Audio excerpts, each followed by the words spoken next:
Hello दोस्तों, मैं राजीव कुमार एक बार फिर स्वागत करते हैं आपके अपने यूट्यूब चैनल पर। नंबर सिस्टम चल रहा था। नंबर सिस्टम का आज 7वां क्लास है। इससे पहले हम 6 क्लास ऑलरेडी प्लेलिस्ट में डाल चुके हैं। नंबर सिस्टम में हम अभी तक यूनिट डिजिट को समाप्त करके नंबर ऑफ ज़ीरो जो नंबर सिस्टम का सेकेंड पार्ट है वही स्टार्ट किए थे। तो चलिए, नंबर ऑफ ज़ीरो का आज सेकेंड क्लास है। आज हम फैक्टोरियल के कुछ कॉन्सेप्ट देखते हैं, क्योंकि नंबर ऑफ ज़ीरो निकालने के लिए अब एग्ज़ाम में फैक्टोरियल बेस्ड क्वेश्चन दिया जाता है। पूरा कॉन्सेप्ट के साथ आपको तैयारी करना होगा। तो चलिए देखते हैं। देखिए, फैक्टोरियल कॉन्सेप्ट हम बोले हैं। फैक्टोरियल का चिन्ह क्या होता है, फैक्टोरियल का संकेत क्या होता है। आप फैक्टोरियल को ऐसे भी लिख सकते हैं और ऐसे भी लिख सकते हैं। अगर देख लीजिए, अगर हम फैक्टोरियल n लिखेंगे तो हम ऐसे लिख सकते हैं या फिर हम ऐसे लिख सकते हैं। फैक्टोरियल n का मतलब क्या होता है, फैक्टोरियल n का मतलब क्या होता है। फैक्टोरियल n का मतलब होता है हम n को n में से n-1 को घटाते हुए और इसमें मल्टीप्लाई करते हुए, इस सीरीज में मल्टीप्लाई करते हुए हम लिखते चले जाएंगे। अब देख लीजिए, हम यहाँ पर n लिखे हैं, इसके बाद गुना का साइन है, यहाँ पर गुना का साइन है। इसके बाद हम क्या किए हैं, n में से 1 को घटा करके फिर हम गुना में लिख दिए हैं n के साथ। इसके बाद क्या होगा, अब इस n-1 में से हम क्या करेंगे, फिर 1 को घटाएंगे। जब हम 1 को घटाएंगे तो n-2 हो जाएगा, उसको भी गुना के सीरीज में लिख देंगे। तब तक लिखेंगे जब तक इसके लास्ट छोर पर 1 नहीं चले आए, तब तक हम लिखेंगे। तो एग्जाम्पल के तौर पर देखिए, अगर हम फैक्टोरियल 5 लेते हैं तो फैक्टोरियल 5 किसके बराबर होगा। अब देखिए, हम क्या बोले थे, अब देखिए यहाँ पर हम 5 को लिख देंगे। अब 5 में से हम 1 को घटा करके इसके मल्टीप्लाई के सीरीज में लिख देंगे। तो क्या करिए, लिख दीजिए, 5 में से 1 को घटाइएगा तो यहाँ पर 4 हो जाएगा। और फिर इस 4 में से 1 को घटा करके हम मल्टीप्लाई के रूप में लिख देंगे। तब तक लिखेंगे जब तक इसके अंतिम छोर पर 1 नहीं चले आए।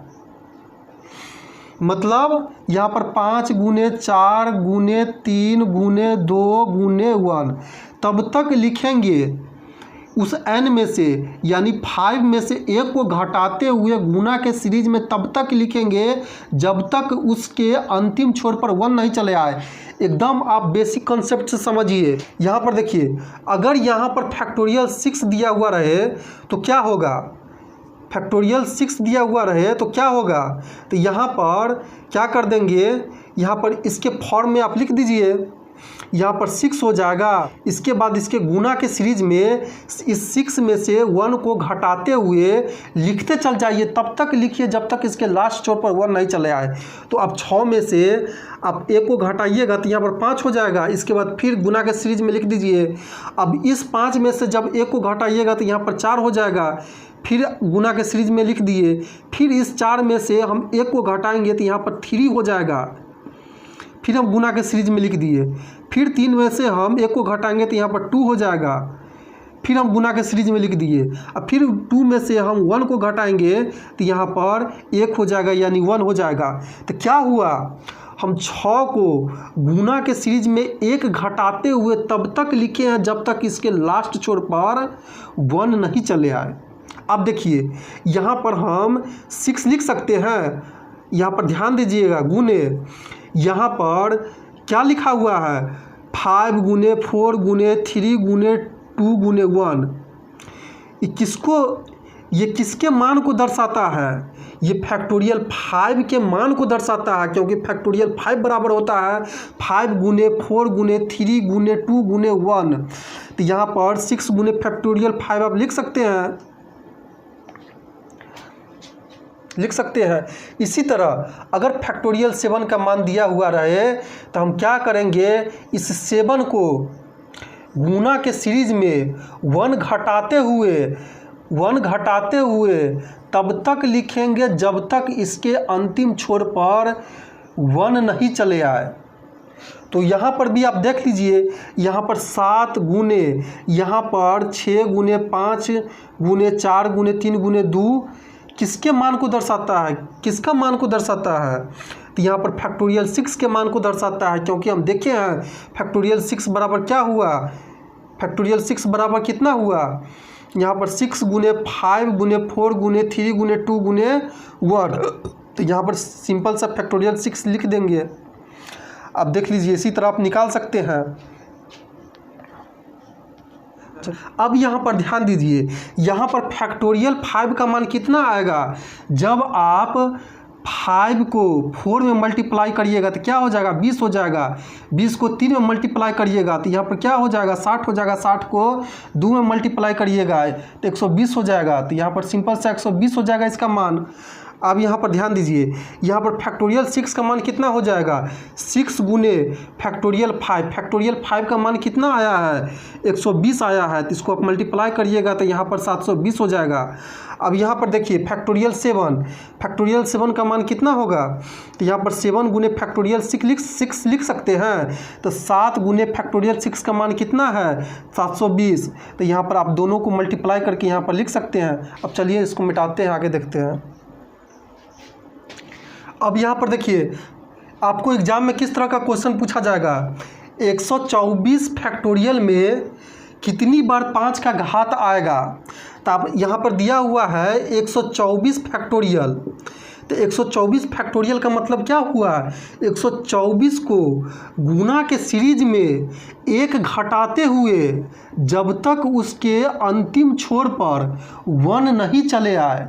तो हमसे क्वेश्चन में पूछा जा रहा है 124 फैक्टोरियल में कितनी बार 5 का घात आएगा, मतलब कि इसमें से ये जो गुना का सीरीज है ना, इसमें से कितना 5 निकल कर आएगा, आपको ये पूछा जा रहा है। मतलब कि इस गुना के सीरीज में नंबर ऑफ 5 का घात कितना होगा, हमको यही n का मान पूछा जा रहा है। मतलब 5 कितना बार आएगा, अगर कंप्लीट इसको गुणनखंड के रूप में लिखे तो नंबर ऑफ 5 कितना आएगा, हमसे यही पूछा जा रहा है। तो आप देखिए 124 में आप 5 को निकालिएगा तो 124 में कभी 5 हो सकता है, नहीं हो सकता है। 123 में नहीं हो सकता है, 122 में नहीं हो सकता है। इस तरह हम देखते चल जाएंगे तो बहुत लंबा हो जाएगा। हो सकता है एग्जाम में आपसे क्वेश्चन सॉल्व भी नहीं हो, लेकिन इसका भी एक सबसे स्पेशल तरीका है। चलिए समझते हैं। इस तरह का क्वेश्चन आपको दिमाग में दर्द देगा, लेकिन यही क्वेश्चन आपको मेरिट के एकदम करीब लेकर जाएगा। तो चलिए यहाँ पर देखिए, जब भी इस तरह का क्वेश्चन आए तो हम क्या करेंगे, यहाँ पर क्या पूछ रहा है, 5 का घात कितना होगा। तो हम क्या करेंगे, इस 124 में हम 5 से भाग दे देंगे, 5 से भाग दे देंगे और यहाँ पर जितना भागफल आएगा उसको हम लिख देंगे, शेषफल को हम छोड़ देंगे। यहाँ पर हम शेषफल को छोड़ देंगे और भागफल को लिख देंगे। अब देखिए, जब 124 को आप 5 से भाग दीजिएगा तो यहाँ पर क्या हो जाएगा, 24 पंचे 120 होता है, यहाँ पर 4 शेष बच जाएगा। तो 4 को हम छोड़ देंगे, 4 के तरफ हमको ध्यान भी नहीं देना है, लेकिन हमको देखना है यहाँ पर भागफल कितना आ रहा है। तो भागफल यहाँ पर 24 आ रहा है, तो आप उस 24 को यहाँ पर भागफल के जगह पर आप लिख दीजिए। अब देखिए यहाँ पर ये भागफल जो 24 आया है, 5 से छोटा है कि बड़ा है, 5 से बड़ा है। तो फिर उस भागफल में हम 5 से दोबारा भाग देंगे। तब तक हम भाग देते रहेंगे जब तक इस भागफल का शेषफल 5 से छोटा नहीं चले आए। अब देखिए 24 को आप 5 से भाग दीजिएगा तो यहाँ पर भागफल क्या निकल कर आएगा, हमको शेष की तरफ ध्यान नहीं देना है। तो 5 चौका 20 होता है, यहाँ पर भागफल 4 निकल कर आएगा, हमको शेष की तरफ ध्यान नहीं देना। यहाँ पर देखिए 24 को जब आप 5 से भाग दीजिएगा तो यहाँ पर क्या हो जाएगा, 5 चौका 20, यहाँ पर शेषफल 4 निकल कर आया। शेषफल क्या है, 5 से छोटा है, तो हम शेषफल की तरफ हम ध्यान नहीं देंगे, हम सिर्फ और सिर्फ भागफल की तरफ ध्यान देंगे कि भागफल कितना निकल कर आया है। तो यहाँ पर भागफल 4 निकल कर आया है, तो हम क्या करेंगे, यहाँ पर क्या निकल कर आया है भागफल, पहला स्टेप में 24। अब फिर हम इस 24 को 5 से भाग दिए हैं तो यहाँ पर भागफल 4 निकल कर आया है। अब ये नहीं समझ लिए कि ये 4 शेष है, ये 4 भागफल हम लिए हैं, शेष को हम छोड़ दिए हैं। शेष का यहाँ कोई काम नहीं है क्योंकि ये 5 से छोटा हो गया, इसलिए हमको कोई काम नहीं है। शेष की तरफ आपको ध्यान भी नहीं देना है। तो अब क्या करेंगे, सिंपल सा हम इसके बाद हम 24 में जो भागफल निकला है 24, इसमें हम 4 को जोड़ देंगे। 4 को जोड़ने के बाद 28 आता है। यही 28 क्या होगा, 5 का घात आएगा। जब इसको आप सॉल्व करिएगा फैक्टर करके तो 5 की संख्या कितना निकल कर आएगा, 28 निकल कर आएगा। यही आपको पूछा जा रहा था कि नंबर ऑफ 5 के घात कितना आएगा, मतलब कि घातों की संख्या क्या होगी। तो यही 28 आपका आंसर हो गया।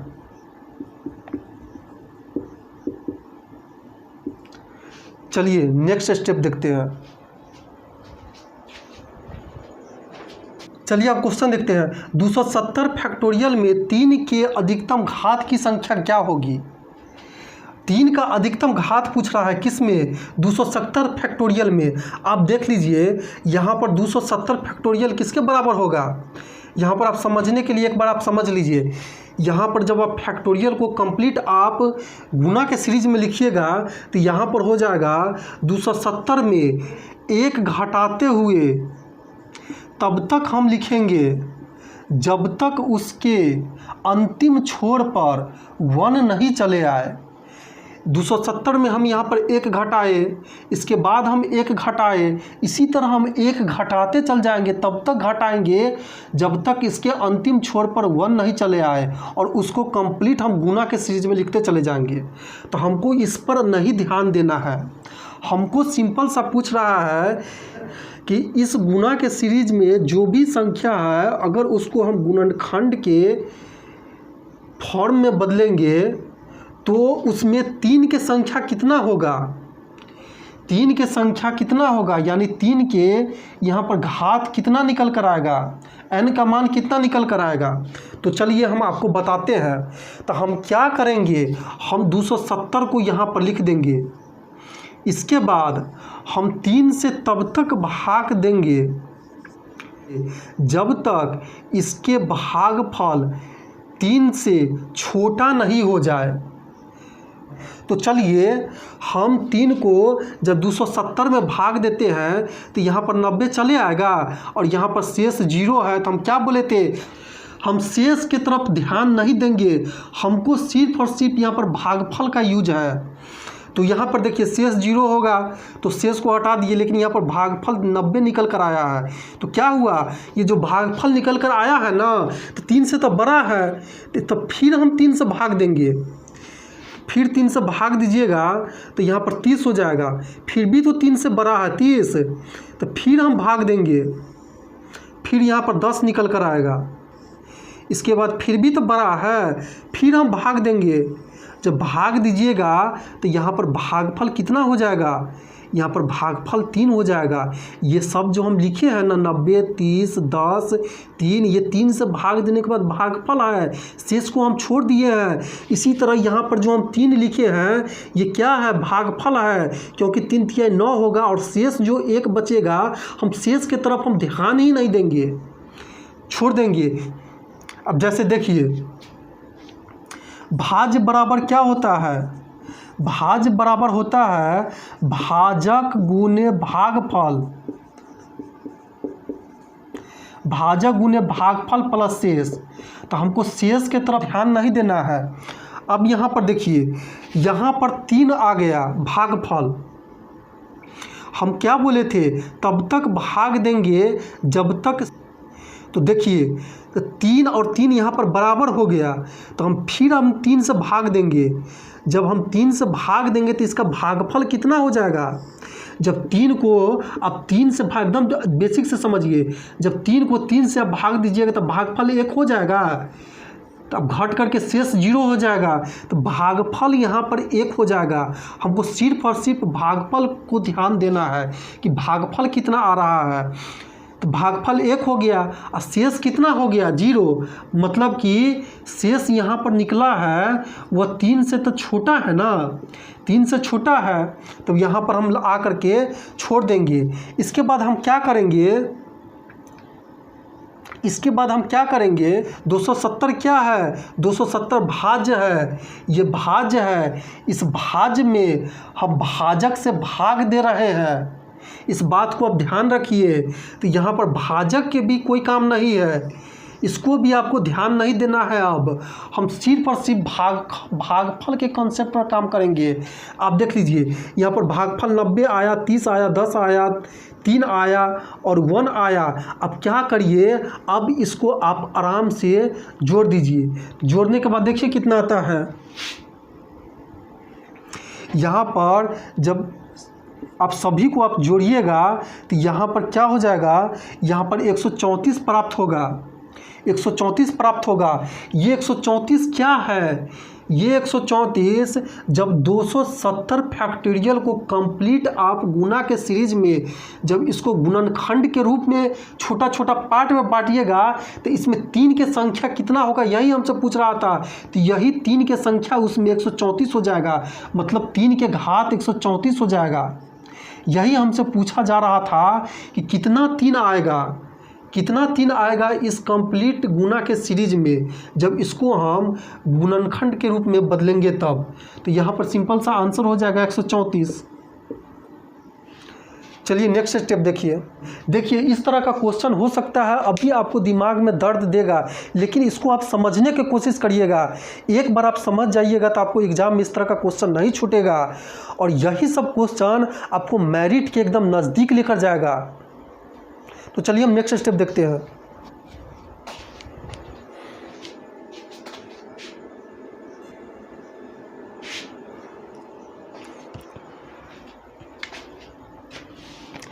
चलिए नेक्स्ट क्वेश्चन देखते हैं।